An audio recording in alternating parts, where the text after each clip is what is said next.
ಓಂ ಅದ್ವೈತಾನಂದಭರಿತಂ ಸಾಧೂನಾಮುಪಕಾರಿಣಂ ಸರ್ವಶಾಸ್ತ್ರವಿದಂ ಶಾಂತಂ ನಮಸ್ಯೇ ಚಿತ್ತಶುದ್ಧಯೇ ಸುರಾಚಾರ್ಯಾಯ ವಿದ್ಮಹೇ ಸುರಶ್ರೇಷ್ಠಾಯ ಧೀಮಹಿ ತನ್ನೋ ಗುರುಃ ಪ್ರಚೋದಯಾತ್. ಶ್ರೀ ಗುರುಭ್ಯೋ ನಮಃ. ಹರಿ ಓಂ. ಆತ್ಮೀಯ ಪ್ರಿಯ ಪ್ರೇಕ್ಷಕ ಮಿತ್ರರೇ, ನಿಮ್ಮೆಲ್ಲರ ಜೀವನ ಶುಭದಾಯಕ, ಲಾಭದಾಯಕ, ಕ್ಷೇಮದಾಯಕವಾಗಿರಲಿ ಅಂತ ನನ್ನ ಆರಾಧ್ಯ ದೇವಿ ಹೊರನಾಡು ಅನ್ನಪೂರ್ಣೇಶ್ವರಿಯ ಪಾದಗಳಿಗೆ ನಮಸ್ಕರಿಸ್ತಾ, ಪ್ರಿಯ ಪ್ರೇಕ್ಷಕ ಮಿತ್ರರೇ, ಸಿಂಹರಾಶಿ ಗುರು ಗೋಚಾರ ಫಲವನ್ನ ಈ ವಿಡಿಯೋ ನಾವು ನೋಡೋಣ. ಸಿಂಹರಾಶಿಯವರಿಗೆ ಕಳೆದ 1 ವರ್ಷದಿಂದ ಗುರು ಅದ್ಭುತವಾಗಿ 11ನೇ ಮನೆಯಲ್ಲಿ ಲಾಭಸ್ಥಾನದಲ್ಲಿ ವಿಶೇಷವಾದ ಫಲವನ್ನು ಕೊಡ್ತಾ ಇದ್ರು. ಈಗ ಜೂನ್ 2ನೇ ತಾರೀಕು 2026ರಿಂದ ಗುರುಬಲ ಅನ್ನೋದು ಹೋಗ್ತಾ ಇದೆ. ಸಿಂಹರಾಶಿಯವರಿಗೆ ಗುರುಬಲ ಇಲ್ಲ. ಸಿಂಹರಾಶಿಯವರಿಗೆ ಗುರುಬಲ ಇಲ್ಲ ಅನ್ನೋದು ಒಂದು ಸತ್ಯ. ಆದರೆ ಜೊತೆಗೆ ಅಷ್ಟಮ ಶನಿ ಪ್ರಭಾವ ಅನ್ನುವಂಥದ್ದು ನಿಮ್ಮ ಮೇಲಿದೆ. ಇಷ್ಟು ದಿನ ಅಷ್ಟಮ ಶನಿ ಪ್ರಭಾವ ನಿಮ್ಮ ಮೇಲೆ ಬೀರ್ತಾ ಇರಲಿಲ್ಲ. ಕಾರಣ, ಗುರು ನಿಮ್ಮನ್ನ ರಕ್ಷಣೆ ಮಾಡ್ತಾ ಇದ್ರು, ಲಾಭಸ್ಥಾನದ ಗುರು. ಈಗ ಗುರು ರಕ್ಷಣೆ ಮಾಡಲಿಕ್ಕೆ ನಷ್ಟ ಸ್ಥಾನಕ್ಕೆ ಬರ್ತಾ ಇದ್ದಾರೆ, ವ್ಯಯಸ್ಥಾನಕ್ಕೆ. ಹಾಗಾಗಿ ಇನ್ನು ಮುಂದಕ್ಕೆ ನೀವು ಅಷ್ಟಮ ಶನಿ ಪ್ರಭಾವವನ್ನು ಕೂಡ ತಡ್ಕೋಬೇಕಾಗತ್ತೆ ಸಿಂಹರಾಶಿಯವರಿಗೆ. ಸಿಂಹರಾಶಿಗೆ ಅಧಿಪತಿಯಾದಂಥ ಸೂರ್ಯನಿಗೆ ಶನಿ ಪರಮಶತ್ರು ಆಗ್ತಾನೆ. ಹಾಗಾಗಿ ಶನಿಯಿಂದ ನಿಮಗೆ ಸ್ವಲ್ಪ ನೆಗೆಟಿವ್ ಪ್ರಭಾವಗಳು ಜಾಸ್ತಿ ಇರುತ್ತೆ. ಸಾಧ್ಯವಾದಷ್ಟು ಶನಿ ಆರಾಧನೆ ಮಾಡಬೇಕು. ಸರಿ, ಇರಲಿ, ನಾವೀಗ ಗುರು ಗೋಚಾರ ಫಲ ನೋಡ್ತಾ ಇದ್ದೀವಲ್ಲ, ಇದರಲ್ಲಿ ವ್ಯಯಸ್ಥಾನಕ್ಕೆ ಬಂದು ಬಿಡ್ತಾರೆ.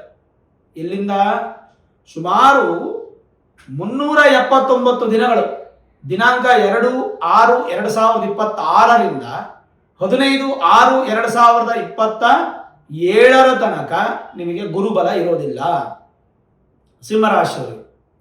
ಆದರೆ ಒಂದೇ ಒಂದು ಪಾಸಿಟಿವ್ ಮತ್ತು ಪ್ಲಸ್ ಪಾಯಿಂಟ್ ಏನಪ್ಪಾ ಅಂತಂದ್ರೆ, ಸಿಂಹರಾಶಿಗೆ ಅಧಿಪತಿಯಾಗಿರ್ತಕ್ಕಂಥ ಸೂರ್ಯ ಗುರುವಿಗೆ ಮಿತ್ರನಾಗಿರ್ತಕ್ಕಂಥ ಗುರು 12ನೇ ಮನೆಗೆ ಬಂದರೂ ಕೂಡ ಕೆಟ್ಟದ್ದನ್ನು ಮಾಡೋದಿಲ್ಲ. ಒಂದು ನೆಮ್ಮದಿ ಆಯಿತು ಗುರುಗಳೇ, ನೀವು ಹೇಳಿದ ಮಾತು ಕೇಳಿ ಅಂತ ನಿಮ್ಗೆ ಅನಿಸ್ಬೋದು. ಕೆಟ್ಟದಂತೂ ಗುರುವಿಂದ ಮಾಡೋದಿಲ್ಲ ನಿಮಗೆ, ಯಾಕೆಂದ್ರೆ ನಿಮ್ಮ ರಾಶಿಯಾಧಿಪತಿ ಸೂರ್ಯನಿಗೆ ಮಿತ್ರ. ಆದರೆ ಗುರು 12ನೇ ಮನೆಗೆ ಬಂದರೂ ಕೂಡ ಅಲ್ಲಿ ಉಚ್ಚ ಸ್ಥಾನ, ಎಕ್ಸಂಪ್ಷನ್ಸ್ ಇದೆ. ಸಿಂಹರಾಶಿಯವರಿಗೆ ಗುರುಬಲ ಇಲ್ಲದೆ ಹೋಗ್ಬೋದು, ಆದರೆ ಎಕ್ಸಂಪ್ಷನ್ಸ್ ಇದೆ. ಆ ಎಕ್ಸಂಪ್ಷನ್ಸ್ ಅನ್ನ ಯುಟಿಲೈಸ್ ಮಾಡ್ಕೋಬೇಕು, ಅದು ತುಂಬಾ ಇಂಪಾರ್ಟೆಂಟ್. ಯಾವುದೇ ಕಾರಣಕ್ಕೂ ಈ ಒಂದು ವರ್ಷ ಅತಿ ವೇಗ ಬೇಡ. ಒಂದು ಗಾಡಿ ಓಡಿಸೋದಾಗ್ಲಿ, ಕಾರ್ ಓಡಿಸೋದಾಗ್ಲಿ, ಅಥವಾ ನಿಮ್ಮ ಜಾಗಿಂಗ್ ಮಾಡೋದಾಗ್ಲಿ, ಅಥವಾ ನಿಮ್ಮ ಕೆಲಸವನ್ನು ಸ್ಪೀಡಾಗಿ ಮಾಡೋದಾಗ್ಲಿ, ಈ ಥರದ್ದು ಯಾವುದನ್ನು ಮಾಡೋದು ಬೇಡ. ಆರೋಗ್ಯವಾಗಿ, ಆನಂದವಾಗಿ, ಯೋಚನಾ ಶಕ್ತಿಯಿಂದ ಒಂದು ಮಧ್ಯಮ ವೇಗದಲ್ಲಿ ನಿಮ್ಮ ಕೆಲಸವನ್ನು ಮಾಡಿ. ಅತಿ ವೇಗ ನಿಮ್ಮನ್ನು ಕೆಡಿಸುತ್ತೆ, ಅದು ಯಾವುದ್ರಲ್ಲಾದರೂ ಆಗ್ಬೋದು. ಇದು ಮೊದಲನೇ ಮಾಹಿತಿ ನಾನು ನಿಮಗೆ ಕೊಡೋದು. ಎರಡನೇದು, ಗುರುವಿನ ಪ್ರಭಾವ ಅನ್ನುವಂಥದ್ದು ನಿಮ್ಮ ಮೇಲೆ ಬೀರಲ್ಲ. ಗುರುವಿಂದ ಕೆಟ್ಟದ್ದು ಆಗಲ್ಲ. ಒಳ್ಳೇದಾಗೋದಕ್ಕೆ ಗುರು ನಿಮಗೆ ಯಾವುದೇ ಥರದ ಸಪೋರ್ಟು ಇನ್ನೊಂದು ವರ್ಷ ಮಾಡಲ್ಲ. ಹಾಗಾಗಿ ಶುಭ ಕಾರ್ಯಗಳಿಗೆ ತೊಂದರೆ ಆಗುವಂಥದ್ದು, ಒಂದು ಮನೆ ಖರೀದಿ ಮಾಡಬೇಕು, ಒಂದು ವಾಹನ ಖರೀದಿ ಮಾಡಬೇಕು, ಒಂದು ಸೈಟ್ ತಗೊಳ್ಬೇಕು, ಅಥವಾ ಏನಾದರೂ ಒಂದು ಸಾಧನೆ ಮಾಡಬೇಕು, ಅಥವಾ ರಾಜಕೀಯ ಕ್ಷೇತ್ರದಲ್ಲಿ ಮುನ್ನಡೆಬೇಕು, ಗೌರ್ಮೆಂಟ್ ಉದ್ಯೋಗವನ್ನು ಪಡ್ಕೋಬೇಕು, ಗೌರ್ಮೆಂಟ್ ಎಕ್ಸಾಮ್ಸ್ ಅನ್ನು ಬರೀಬೇಕು, ಈ ಥರದ ಯಾವುದೇ ವ್ಯವಹಾರ ಇದ್ರೂ ಅದರಲ್ಲಿ ನಿಮಗೆ ಒಂದು ಹಂತಕ್ಕೆ ಮಾತ್ರನೇ ಸಪೋರ್ಟ್ ಇರುತ್ತೆ ಹೊರತು ಗುರುವಿಂದ ಪರಿಪೂರ್ಣ ಸಪೋರ್ಟ್ ಅಂತೂ ಸಿಗೋದಿಲ್ಲ. ಆಮೇಲೆ ವ್ಯಯಸ್ಥಾನ ಅಂದರೆ ಸುಮ್ಮನೆ ಅಲ್ಲ, 12ನೇ ಮನೆ ಅಂದರೆ ನಷ್ಟಸ್ಥಾನ.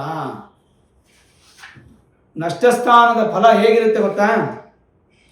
ಪಾಪಂ ವ್ಯಯಂಚ ಪತನಂ ನಿರಯಂ ವಾಮಮಂಬಕಂ ಸ್ಥಾನ ಭ್ರಂಶಂಚ ವೈಕಲ್ಯಂ ದ್ವಾದಶೇನ ವಿಚಿಂತಯೇ ರಾಶ್ಯದಂತ್ಯತಿ ಧೀನ ಭಾನುತನೈರ್ಯ ದೂರಾಟನಂ ದುರ್ಗತಿಂ ದ್ವಾತೃತ್ವಂ ಶಯನಾದಿ ಸೌಖ್ಯ ವಿಭವಂ ವಿತ್ತಕ್ಷಯಂ ಚಿಂತಯೇತ್. ವಿತ್ತ ಅಂತಂದ್ರೇನು? ಹಣ. ಕ್ಷಯ ಅಂದರೆ ಹಾಳಾಗೋದು. ಹಣ ಹಾಳಾಗುವಂಥದ್ದನ್ನು ಕೂಡ ಚಿಂತನೆ ಮಾಡಬೇಕು ನಾವು. ಗುರು 12ನೇ ಮನೆಯಿದ್ದಾಗ ಬಲಿಷ್ಠವಾಗಿದ್ದರೆ ಮಧ್ಯಮ ಫಲವನ್ನು ನೀಡುವನು. ಬಲಿಷ್ಠವಾಗಿದೆ, ಏನು ತೊಂದರೆ ಏನಿಲ್ಲ. ಆದರೂ ವ್ಯಯ ಬಹಳ ಆಗುತ್ತೆ. ಯಾವ ಥರ ವ್ಯಯ ಆಗುತ್ತೆ? ಈಗ ನಿಮ್ಮ ಮಗನಿಗೋ ಮಗಳಿಗೋ ವಿದ್ಯಾಭ್ಯಾಸಕ್ಕೋಸ್ಕರ ನೀವು ಒಂದು ಲೋನ್ ಮಾಡ್ತೀರಾ, ಎಜುಕೇಶನಲ್ ಲೋನ್, ಈ ಥರದ ಖರ್ಚು ಅಥವಾ ಮದುವೆಗೆ ಖರ್ಚು ಅಥವಾ ಮನೆ ಕಟ್ಟೋದು ಖರ್ಚು, ಈ ಥರ ಯಾವುದಾದ್ರೂ ಒಂದು ಒಳ್ಳೆ ಖರ್ಚುಗಳನ್ನು ಮಾಡಿಸ್ಲಿಕ್ಕೆ ಗುರು ಹೋಗ್ತಾನೆ, ವ್ಯಯವನ್ನು ಮಾಡ್ತಾನೆ ಬಿಟ್ಟರೆ ಕೆಟ್ಟ ಖರ್ಚುಗಳನ್ನು ಮಾಡಲ್ಲ. ಅಂದರೆ ಈ ಸಂದರ್ಭ ಏನಾಗುತ್ತೆ, ನಿಮಗೆ ಅದೃಷ್ಟ ಸ್ಥಾನದ ಅಧಿಪತಿ 8th house ಲಾರ್ಡ್ ಗುರು, ನಿಮಗೆ 8th house lord is in 12th house, 5th house lord is in 12th house. 5 ಮತ್ತು 8ನೇ ಸ್ಥಾನಕ್ಕೆ ಅಧಿಪತಿಯಾಗಿರ್ತಕ್ಕಂಥದ್ದು ನೀವು ಗುರು. ಅವರು 12ನೇ ಮನೆಯಲ್ಲಿದ್ದಾಗ ಸ್ವಲ್ಪ ಖರ್ಚು ಜಾಸ್ತಿ ಮಾಡುವಂಥದ್ದು. ಹಾಗಾಗಿ ಸಾಧ್ಯವಾದಷ್ಟು ನಿಮ್ಮ ಕೈಯಲ್ಲಿ ಲಿಕ್ವಿಡಿಟಿ ಅಮೌಂಟನ್ನು ಇಟ್ಕೊಳ್ಳೋಕೆ ಹೋಗ್ಬೇಡಿ. ಒಂದು ಹೆಂಡತಿ ಹೆಸರಲ್ಲಿ ಇಟ್ಬಿಡೋದು ಅಥವಾ ಗಂಡನ ಹೆಸರಲ್ಲಿ ಇಟ್ಬಿಡೋದು ಅಥವಾ ಮಕ್ಕಳ ಹೆಸರಲ್ಲಿ ಇಟ್ಬಿಡೋದು ಅಥವಾ ಏನಾದರೂ ಒಂದು ಇನ್ವೆಸ್ಟ್ಮೆಂಟ್ ಮಾಡೋದು ಮಾಡಿ. ದುಡ್ಡನ್ನು ವಿನಾಕಾರಣ ಖರ್ಚು ಮಾಡಕ್ಕೆ ಹೋಗ್ಬೇಡಿ. ಯಾವುದೇ ಕಾರಣಕ್ಕೂ ಎಚ್ಚರವಾಗಿರಿ. ಇದು ಒಂಥರ ಎಚ್ಚರಿಕೆ ಗಂಟೆ ಅಂತ ತಗೊಳ್ಳಿ ಸಿಂಹರಾಶಿಯವರು. ಹಣದ ಖರ್ಚನ್ನು ಮಾಡುವಂಥದ್ದು ಬಹಳ ಸುಲಭ, ಹಣವನ್ನು ಸಂಪಾದನೆ ಮಾಡುವಂಥದ್ದು ಬಹಳ ಕಷ್ಟ. ಅದು ನಿಮಗೆ ಅನುಭವಕ್ಕೆ ಬಂದಿರುತ್ತೆ ಈಗಾಗಲೇ. ಹಾಗಾಗಿ ಹೆಚ್ಚಿನ ಯೋಚನಾ ಶಕ್ತಿಯಿಂದ ನೀವು ಹಣದ ಬಳಕೆಯನ್ನು ಮಾಡಬೇಕು. ಕೆಲವೊಂದಕ್ಕೆ ಮಾಡಲೇಬೇಕು ಬಿಡಿ. ಈಗ ಅಪ್ಪಂಗೂ ಅಮ್ಮಂಗೂ ಆರೋಗ್ಯ ಸರಿ ಇಲ್ಲ, ಖರ್ಚು ಮಾಡದೇ ಇರೋಕ್ಕಾಗುತ್ತಾ? ಅವ್ರಿಗಿಂತ ಹಣ ದೊಡ್ಡದಲ್ಲ. ಹಾಗಾಗಿ ನೀವು ಖರ್ಚು ಮಾಡಬೇಕು ಅಂದರೆ ಹಣದ ಸಂಗ್ರಹಣೆ ಮಾಡಬೇಕು. ಸಂಗ್ರಹಣೆ ಮಾಡಲಿಕ್ಕೆ ಶುರು ಮಾಡಿ, ವಿನಾಕಾರಣ ಖರ್ಚು ಮಾಡಬೇಡಿ. ಅದಲ್ಲದೆ ಅತ್ಯಂತ ಚಂಚಲತೆ ಇರುತ್ತೆ. ಇದು ಮಾಡ್ತೀನಿ, ಅದು ಮಾಡ್ತೀನಿ, ಇನ್ನೊಂದು ಮಾಡ್ತೀನಿ, ಮತ್ತೊಂದು ಮಾಡ್ತೀನಿ, ಎಲ್ಲ ಮಾಡ್ತೀನಿ ಅಂತ 5-6 ಕೆಲಸಗಳ ಕೈ ಹಾಕೋದು ಯಾವ ಕೆಲಸನೂ ಪರಿಪೂರ್ಣ ಆಗಲ್ಲ. ಮತ್ತೆ ಸೆಕೆಂಡರಿ ಇನ್ಕಮ್ ಜನರೇಟ್ ಮಾಡೋದಕ್ಕೆ ಬಹಳಷ್ಟು ಕಷ್ಟಪಡ್ತಿರ್ತೀರಾ. ಮೇಯ್ನ್ ಏನಪ್ಪ ಅಂದರೆ ನಿಮ್ಮ ಜಾಗವನ್ನು ನೀವು ಬಿಟ್ಕೊಡ್ಬೇಡಿ. ಯಾಕೆ ಅಂತ ಹೇಳ್ತೀನಿ ನೋಡಿ. ಸ್ಥಾನಭ್ರಂಶಂಚ ವೈಕಲ್ಯಂ, ಸ್ಥಾನಭ್ರಂಶ ಆಗುವ ಸಾಧ್ಯತೆ ಅಂದರೆ ಉದ್ಯೋಗ ಹೋಗ್ಬೋದು, ಲೇ ಆಫ್ ಆಗ್ಬೋದು, ಬೇರೆ ಕಡೆ ನೀವು ಉದ್ಯೋಗಕ್ಕೆ ಸೇರ್ಕೋಬೋದು. ಯಾವುದೋ ಒಂದು ಸಿಟಿಲಿ ಇರ್ತಾರೆ, ಇನ್ನೊಂದು ಯಾವುದೋ ಒಂದು ಸಿಟಿಲಿ ನಿಮಗೆ ಜಾಬ್ ಸಿಗ್ಬೋದು ಅಥವಾ ಬೇರೆ ಕಡೆ ಹೊರದೇಶದಲ್ಲಿ ಸಿಗ್ಬೋದು. ಸ್ಥಾನಭ್ರಂಶ, ಮನೆ ಬದಲಾವಣೆ ಆಗ್ಬೋದು. ಈ ಥರ ಬದಲಾವಣೆಗಳನ್ನು ಕಾಣ್ಬೋದು. ಪಾಪಂ, ಕೆಟ್ಟ ಕೆಲಸಗಳಿಗೆ ಹೋಗ್ಬಿಡ್ತೀರಾ. ಸಿಗರೇಟ್ ಕುಡಿಯೋದು, ಮದ್ಯಪಾನ ಮಾಡೋದು, ಇಸ್ಪೀಟ್ ಆಡೋದು, ಈ ಥರದ ಕೆಟ್ಟ ಕೆಟ್ಟ ವ್ಯಸನಗಳು ಅಭ್ಯಾಸ ಆಗೋಕ್ಕೆ ಶುರುವಾಗುತ್ತೆ. ಅದನ್ನೆಲ್ಲ ನಿಗ್ರಹ ಮಾಡ್ಕೋಬೇಕು. ಹೌದು, ನನ್ನ ಟೈಮ್ ಚೆನ್ನಾಗಿಲ್ಲ, ಗುರು ನನಗೆ 12ನೇ ಮನೆಯಲ್ಲಿದ್ದಾರೆ, ಅಷ್ಟಮ ಶನಿ ಪ್ರಭಾವ ನಡೀತಾ ಇದೆ, ನಾನು ಯಾವುದೇ ಕೆಟ್ಟ ಅಭ್ಯಾಸ ಕಲಿಬಾರ್ದು ಅನ್ನುವಂಥ ಯೋಚನಾ ಶಕ್ತಿ, ವಿಲ್ ಪವರ್ ಅನ್ನು ನೀವು ಹೆಚ್ಚಿಸ್ಕೊಳ್ಬೇಕು. ವ್ಯಯಂಚ ಪತನಂ, ವ್ಯಯ ಅಂದರೆ ಖರ್ಚು, ಪತನಂ ಅಂದರೆ ಕೆಳಗೆ ಬೀಳೋದು. ಆಮೇಲೆ ವಿಶೇಷವಾಗಿ ಶಯನಾದಿ ಸೌಖ್ಯ ವಿಭಂ, ಶಯನ ಸೌಖ್ಯ ಚೆನ್ನಾಗಿರುತ್ತೆ. ಒಳ್ಳೆ ಹಾಸಿಗೆ ಖರೀದಿ ಮಾಡ್ತೀರಾ, ಒಳ್ಳೆ ಮಂಚ ಖರೀದಿ ಮಾಡ್ತೀರಾ, ಒಳ್ಳೆ ನಿದ್ದೆ ಮಾಡ್ತೀರಾ, ಈ ಥರದ್ದೆಲ್ಲ ತುಂಬ ಚೆನ್ನಾಗಿ ಒಳ್ಳೆ ಭೋಜನ ಇರುತ್ತೆ, ಹೊಟ್ಟೆ ತುಂಬ ಊಟ ಇದೆಲ್ಲ ಸಿಗುತ್ತೆ ನಿಮಗೆ. ಇದೆಲ್ಲ ಏನು ನಿಮಗೆ ತೊಂದರೆ ಆಗಲ್ಲ. ಆದರೆ ಮುಖ್ಯವಾಗಿ ಹಣ ಮತ್ತು ಸಂತಾನ ಎರಡರಲ್ಲೂ ವಿಳಂಬ ಆಗ್ಬಿಡುತ್ತೆ. ಯಾರ್ಯಾರು ಸಂತಾನಾಪೇಕ್ಷಿತ ದಂಪತಿಗಳಿದಾರೋ ಸಿಂಹರಾಶಿಯವರು, ನೀವು ಈ ವರ್ಷ ನಿಮಗೆ ಸಂತಾನ ಆಗಲಿಲ್ಲ ಅಂತಂದರೆ ಸ್ವಲ್ಪ ಶ್ರಮ ಆಗುತ್ತೆ. ಹಾಗಾಗಿ ಹೆಚ್ಚಿನ ಒಂದು ಒತ್ತನ್ನು ಸಂತಾನಕ್ಕೆ ಕೊಡ್ಬೇಕು ನೀವು. ವಿತ್ತ ಕ್ಷಯಂ ಚಿಂತೆಯೇ, ವಿತ್ತ ಅಂದರೆ ದುಡ್ಡು, ಕ್ಷಯಂ ಅಂದರೆ ಹಾಳಾಗೋದು, ಅದನ್ನು ಚಿಂತನೆ ಮಾಡಬೇಕು, ಹುಷಾರಾಗಿರಬೇಕು. ಇದಂತೂ ತುಂಬ ಇಂಪಾರ್ಟೆಂಟು. ಜೊತೆಗೆ ನಿಮಗೆ ಪಂಚಮ ಸ್ಥಾನಾಧಿಪತಿ ವ್ಯಯದಲ್ಲಿದ್ದರೆ ಏನು ಫಲ, ಅದನ್ನು ಕೂಡ ನಾನು ನಿಮಗೆ ತಿಳಿಸ್ತೀನಿ. ಪಂಚಮ ಸ್ಥಾನಾಧಿಪತಿ ವ್ಯಯದಲ್ಲಿದ್ದರೆ ಏನು ಫಲ ಅಂತಕ್ಕಂಥದ್ದನ್ನು ಹೇಳ್ತೀನಿ. ಪಂಚಮ ಸ್ಥಾನಾಧಿಪತಿ ಗೋಚಾರದಲ್ಲಿ ದ್ವಾದಶದಲ್ಲಿರುವಾಗ ಸಂತಾನದಿಂದ ಸುಖವಿರದು, ಮತ್ತೆ ಹೆಚ್ಚು ಸಂಚಾರಿಯಾಗ್ತೀರಾ, ಸುಮ್ಮನೆ ಓಡಾಡ್ತಾ ಇರ್ತೀರಾ, ಸುತ್ತಾಡ್ತಾ ಇರ್ತೀರಾ, ತೀರ್ಥಯಾತ್ರೆಯನ್ನು ಹೆಚ್ಚು ಮಾಡ್ತೀರಾ, ಆಧ್ಯಾತ್ಮಿಕ ಆಸಕ್ತಿ ಜಾಸ್ತಿ ಬೆಳೆಯುತ್ತೆ, ವೈರಾಗ್ಯ ಜಾಸ್ತಿ ಉತ್ಪತ್ತಿ ಆಗುತ್ತೆ.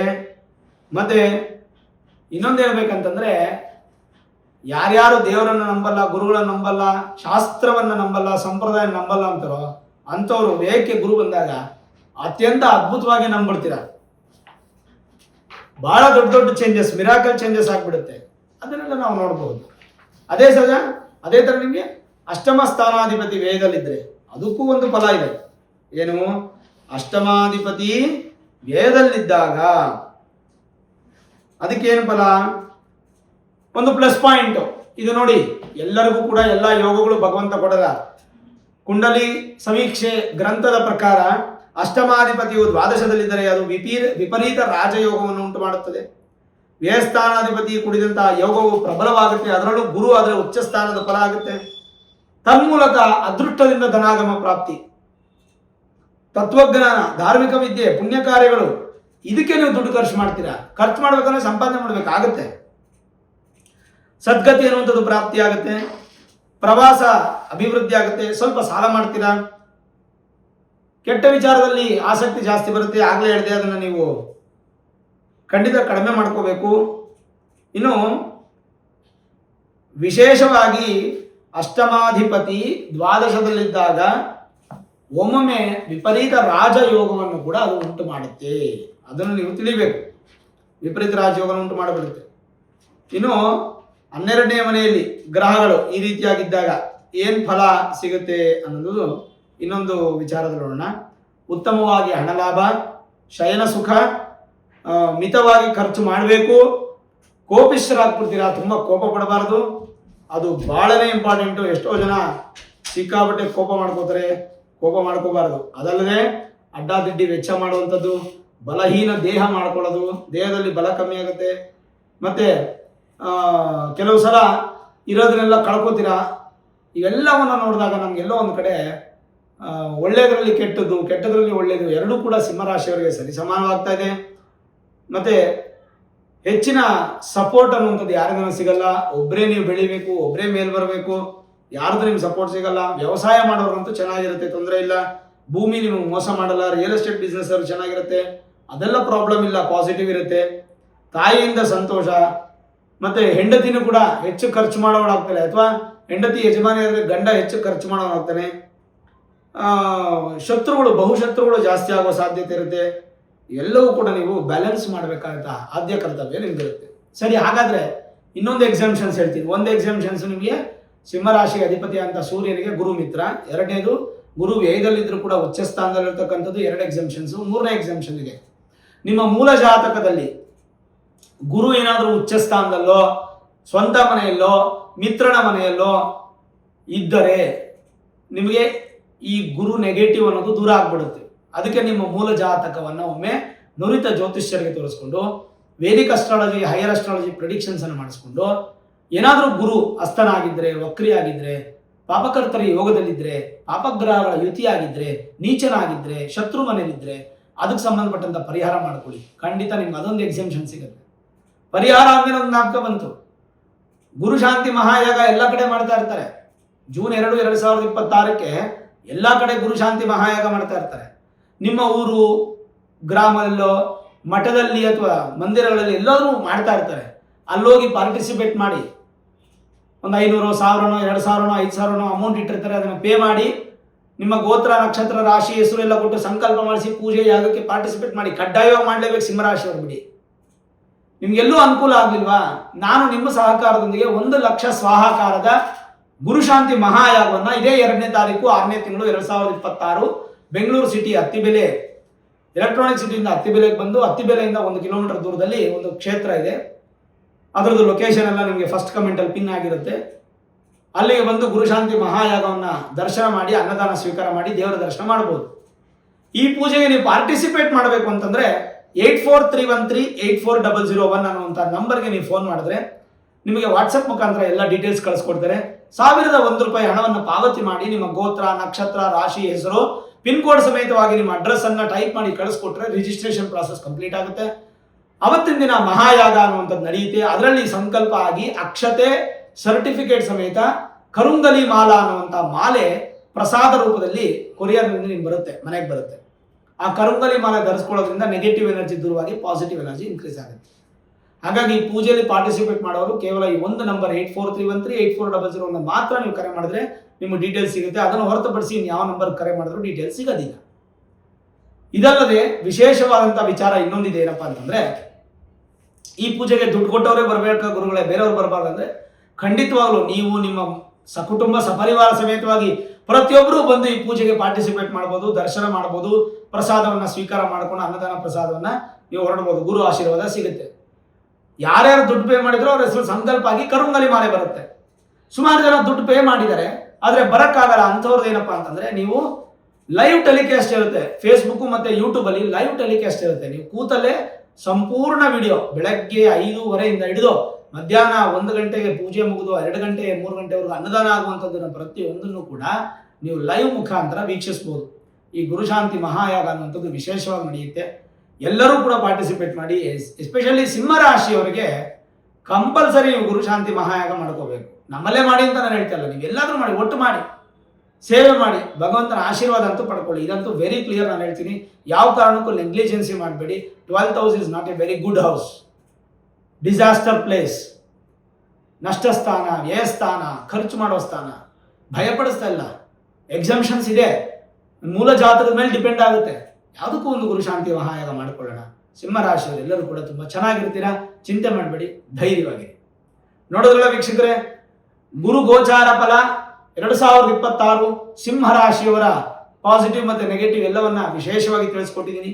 ಈ ವಿಡಿಯೋ ಇಷ್ಟ ಆಗಿದ್ರೆ ಲೈಕ್ ಮಾಡಿ, ಶೇರ್ ಮಾಡಿ, ಮುಖ್ಯವಾಗಿ ನಮ್ಮ ಚಾನಲ್ಗೆ ಸಬ್ಸ್ಕ್ರೈಬ್ ಮಾಡಿ, ಬೆಲ್ ಐಕಾನ್ ಅನ್ನು ಪ್ರೆಸ್ ಮಾಡಿ. ಪ್ರತಿನಿತ್ಯ ನಾನು ಪೂಜೆ ಮಾಡುವಂತಹ ನನ್ನ ಆರಾಧ್ಯ ದೇವಿ ಹೊರನಾಡು ಅನ್ನಪೂರ್ಣೇಶ್ವರಿಯ ಆಶೀರ್ವಾದ, ಅನುಗ್ರಹ ಸದಾಕಾಲ ಮತ್ತೊಮ್ಮೆ ನಿಮ್ಗೆ ಸಿಗಲಿ ಅಂತ ಪ್ರಾರ್ಥನೆ ಮಾಡ್ತಾ, ಸರ್ವೇ ಜನಾಃ ಸುಖಿನೋ ಭವಂತು, ಸಮಸ್ತ ಸನ್ಮಂಗಳ ನಿಭವಂತು.